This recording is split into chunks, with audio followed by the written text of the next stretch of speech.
सोलापुरातील Akkalkot road Vishnupant नगर येथील श्री गुरु ब्रह्मलिंगेश्वर बृहन्मठात गुरुपौर्णिमा महोत्सव भक्तिमय वातावरणात संपन्न झाला।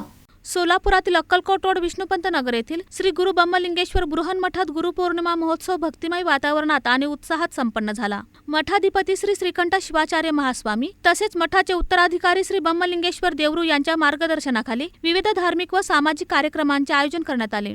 महोत्सवानिमित्त आयोजित करण्यात आलेला 1500 सुवासिनींचा ओटी भरणे सोहळा मोठ्या उत्साहात पार पडला। नूतन काशी जगद्गुरूंच्या पावन सानिध्यात झालेल्या या कार्यक्रमाला महिलांनी मोठ्या संख्येने उपस्थिती लावत गुरूंचे आशीर्वाद घेतले। याचबरोबर गुरुपौर्णिमेनिमित्त मठाधिपती श्री श्रीकंठ शिवाचार्य महास्वामीजी यांचा तुपाचा तुलाभार सोहळा भक्तांच्या उत्स्फूर्त सहभागात आणि श्रद्धाभावाने पार पडला। या धार्मिक सोहळ्याने महोत्सवाची शोभा अधिक वाढली। महोत्सवाच्या निमित्ताने सलग 11 दिवस श्री गुरु ब्रह्मलिंगेश्वर पुराण प्रवचन, विविध धार्मिक विधी आणि आध्यात्मिक कार्यक्रमांचे आयोजन करण्यात आले होते। या कालावधीत दररोज भाविकांसाठी महाप्रसादाची व्यवस्था करण्यात आली होती। तसेच सामाजिक व धार्मिक क्षेत्रात उल्लेखनीय कार्य करणाऱ्या मान्यवरांचा सन्मान, जंगम वटूंचा दीक्षा समारंभ, सामूहिक इष्टलिंग महापूजा यासह विविध धार्मिक कार्यक्रम उत्साहात पार पडले।